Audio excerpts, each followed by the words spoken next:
All right, y'all. It is week 2 recap of my prep for the Northwest Power Cup on March 28th. Another bench session. It's Sunday afternoon now. I started in the morning. Just wrapped up with JM. And before I speak about the session, I want to get into the numbers. We'll get to the nuts and bolts first. So I did my pattern warm up. Body weight. So I was 242.4 yesterday. I'm still weighing in on Saturdays, keeping it consistent from the cut. So 242.4 yesterday for body weight. Got into my pattern warm up today. 135 for 10, 185 for 8, 225 for 6, 245 for 4, 275 for 2. This is most likely going to be my warm up in the warm up room at a meet. And just depending on how strong I get and what I'm going to open at. But I'm practicing the same warm-up now that I would use in the warm-up room at my powerlifting meet. So I have a ritual to prep my subconscious to get ready to lift big weights. I'm also using wrist wraps as part of that ritual, and drinking a particular energy drink before I bench. And I will only drink this energy drink before I bench. Actually, right now I'm only drinking one energy drink a week. I'm drinking Amped from Mountain Dew, and I will drink that 30 minutes prior to me benching, so I can teach my subconscious that when you taste this, when he drinks this, he's getting ready to lift some big weights. So it's time to get out of the sympathetic nervous system, get out of my parasympathetic nervous system, get into the sympathetic nervous system, and start getting that arousal, prepping my mind and my body to lift a big weight that I have not lifted before. So I did the pattern warm up. We started at 280, which was determined based off of last week's session, which was just trying to find a 6 rep max. So I did 280 for 6, 4 reps, 3 reps, 3 reps, 2 reps. That puts me at 22 reps at 280 today. So now next week's session is already determined. I am going to put 280 on the bar, and I am going to beat 22 reps, total reps, and continue to progress forward. That's the nice thing about this program is the next week is determined upon the previous week. So they just build on each other. So as far as, I'll start with the diet, actually, not the diet, the calories. So as far as the calories go, I was shocked this week. I don't remember what week it was in the cut, maybe week 9 or 10. And I was saying, I wish I can eat 3,500 or 4,000 calories before my meet at 242. I'm trying to keep my weight down in that weight class, and so I still need to be careful with my calories and what I'm eating, even though I am going to slowly be gaining weight. I can't gain too much weight. There's 300 grams of water stored per 100 grams of carbs. So that's 400 grams total. That's almost a pound of weight. So if I'm pounding down 800 grams of carbs a day and holding on to the water, that's 2,400 grams each day. That's a lot of weight. It's a lot of water weight. So I have to be careful. So this week I was hungry, and I started eating quite a bit Sunday after my bench session. And I was eating so much that I said I need to start weighing myself early, because I don't want to be 250, go from 240 to 250 week 1. So I weighed myself Tuesday morning, and I was only 241.5. And then weighed myself again Thursday, I was about 241.8. And then Saturday, 242.4. So I barely gained, I gained 2.2 pounds, and I took my calories the last week of the cut, it was 1,300. And I increased it this week to 4,300. So I ended up eating 3,000 more calories a day. And last week I said I'm not doing cardio. That's not true. I am doing cardio. I just switched from the high intensity interval cardio, and I got up to 80 minutes on that.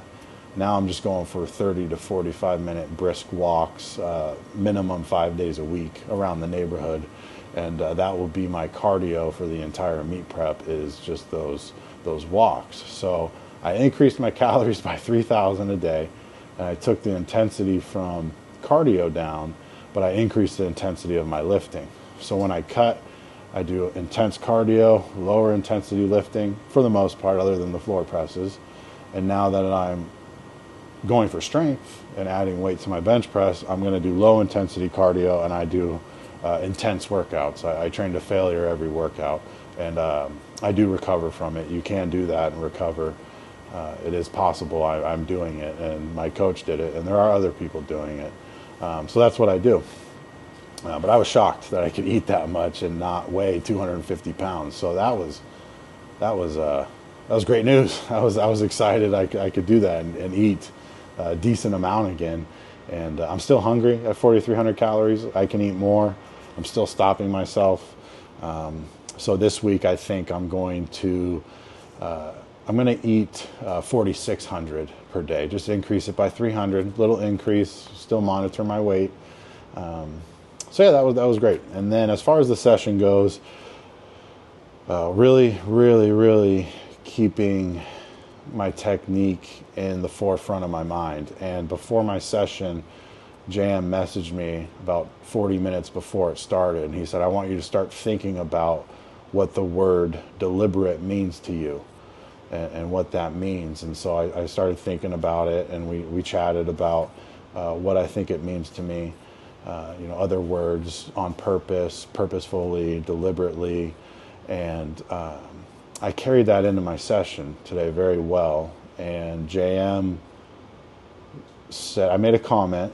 I was in the middle of a rep.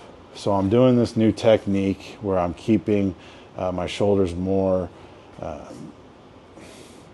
rotated inwards, and the idea is to keep my elbows not tucked in crazy like this, but more tucked so I'm not flaring them, and keep them in the same path the entire rep, and keep my elbows pointed towards my feet, not out.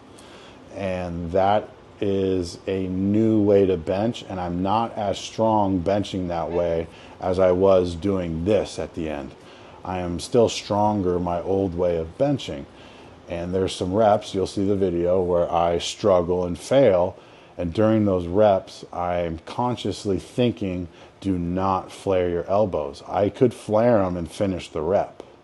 I would rather miss the rep and do it right than do it the wrong way and get the rep. That is more important to me, doing it the right way. Because 8 weeks from now, 16 weeks from now, 6 months from now, I'm going to be stronger in that position, and it's going to pay off. Or I can do it the wrong way now, and now I've built my strength the wrong way again, and I'll just have to come back to doing this technique work. So I wanted to get it right at the beginning of this cycle and make sure my numbers are numbers at the proper technique. And so that's last week I said I'm going to focus on how I do it. That's what I meant, that I'm going to be stuck in a rep, and I thought, oh, don't flare them, stay in this position and push and squeeze and flex and try to get it up, work in this new position. And yeah, I'm a little bit weaker. I'm going to get stronger eventually in that position, and later on down the road, when I'm 320 pounds and I have really good bench technique, it's gonna pay off. So that's a huge step for me. That requires discipline. And it requires taking my ego and sticking it in my back pocket, and not, I'm not an Instagram powerlifter, right? I'm not doing this to be an influencer. I'm doing this because I've always wanted to make a documentary. And so this is like a docu-series for me, and I'm filling that need for myself. And also, I'm just filming the scientific process of getting stronger at the bench press.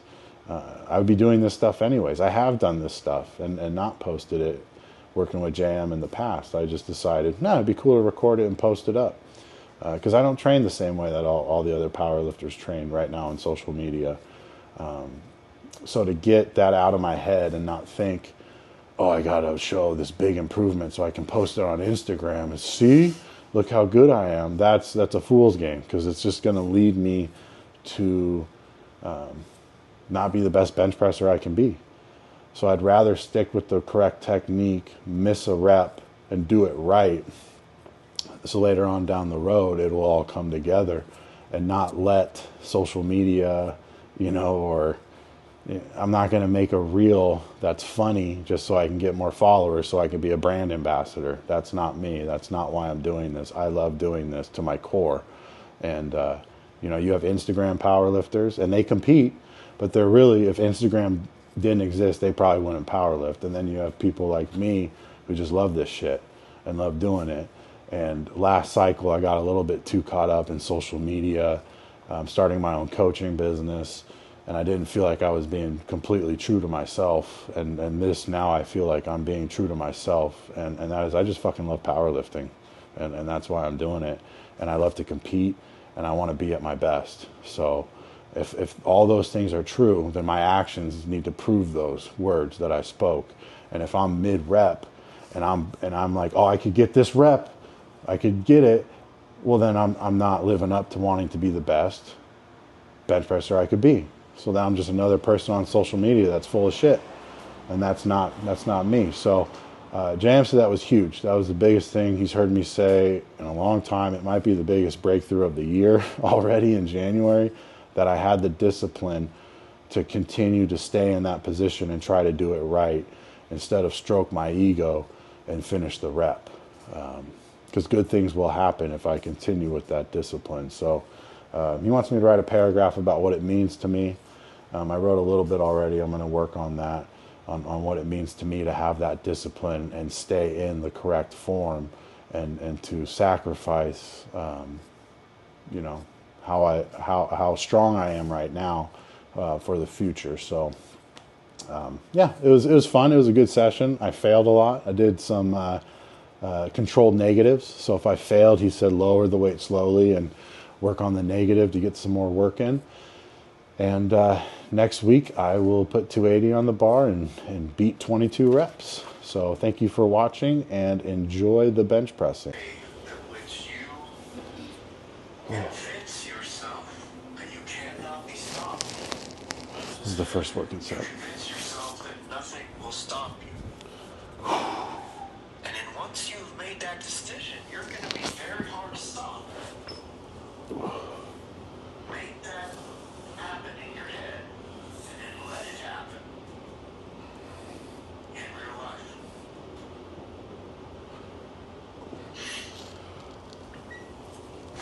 We'll take what we get here. Make this happen.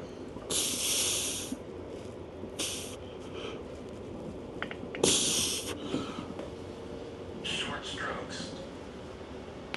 Up, short. Elbow short. Pull those shoulders into the bench. Push yourself away from the bench. Stop pushing the bar up. Shoulders down. Thank you. Let that roll out.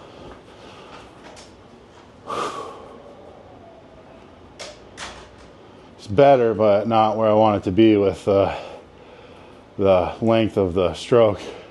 Yeah, you're still okay. It's better. It's not where I want it to be. You're gonna breathe that in. You're gonna bleed it into. You're gonna work it down into. It's gonna seep in from your technique days. Yeah. Now we can still get plenty of muscular strength going now. And then we'll let the technique day do what it's supposed to do, which is to retrain the subconscious to mention. Let's build a little bit of steam during this session. A lot of times your second set is an improvement on your first. So let's see if you can do that as per usual. You felt the weight last time. Now give it a ride. Short, clean strokes. Alright, tighten up and come down tight. Come down crisp, go up crisp. Down tight.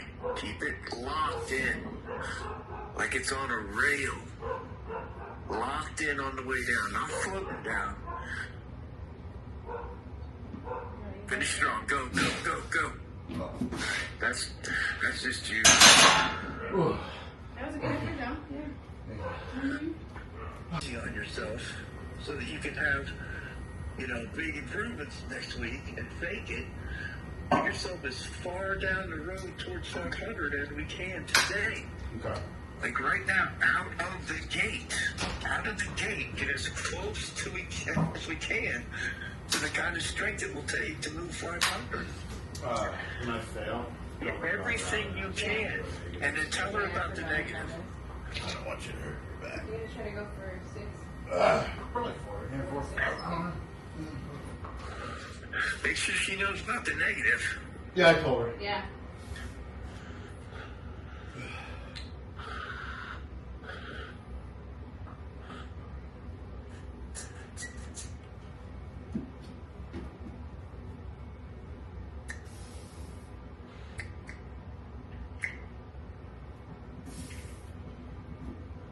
All right, shorten these up now. Clean and crisp and short and tight. Don't overdo it at the top. Stop short.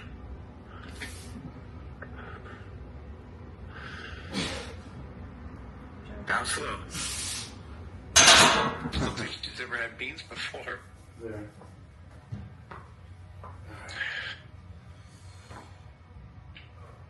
Purposeful. Remember the mission.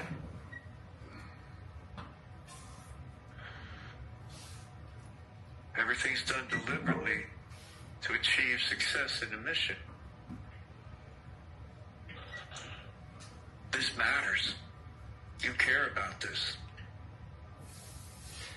What you do today is going to affect the mission.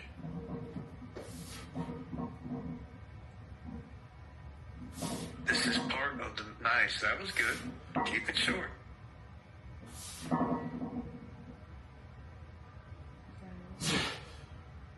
Down slow.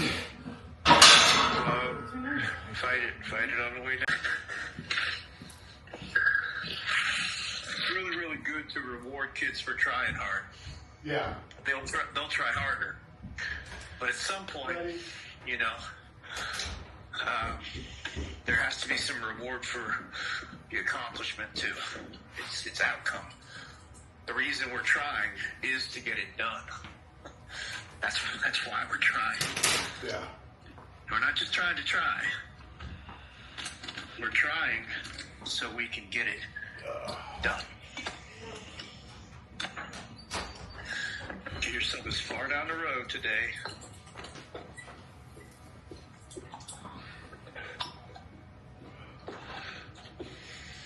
House.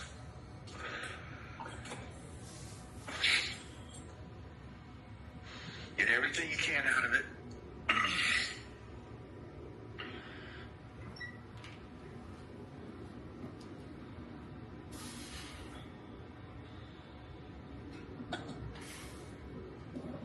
All right. Use that discipline. There should be more leverage for you in the disciplined position. There should be better leverage. Then go, grind. Throw the shoulders back, push up, and then down slow.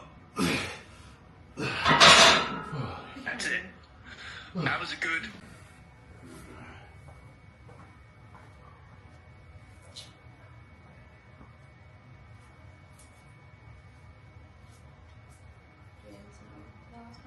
No, you got it at 12 o'clock. How are they feeling? Good. I can get those reps I'm missing if I do it the wrong way. I used to purposefully not, so that later on down the road, because I have to build my muscles in this new technique. Yeah. So I told Jim that, and he said, "Oh, that's one of the best things you've ever said to me." You're purposefully not doing it the wrong way to get the rep that you're saying the right way. It just is a little bit of an ego hit, but I've done this enough now. I know 2 months, 4 months, 6 months down the road, I get bigger and stronger, and I'm doing it the better way. My weights are going flat.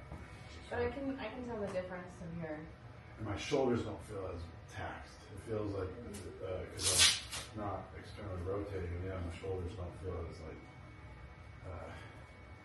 sometimes I feel it deep, you know. Now it's just more like tricep, back. I don't feel that. It's not like the joints itself. Yeah, the eighth joint and the rotator cuff, upper pec. It's more. Okay. So, yeah. All right. We got it last cycle. Last. Oh, yeah.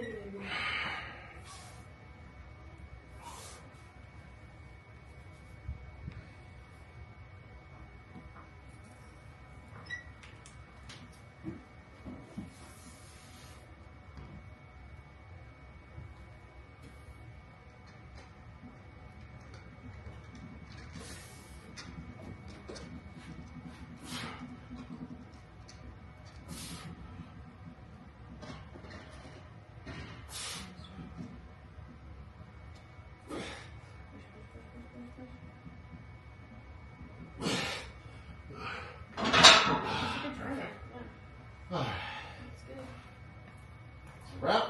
Till next week.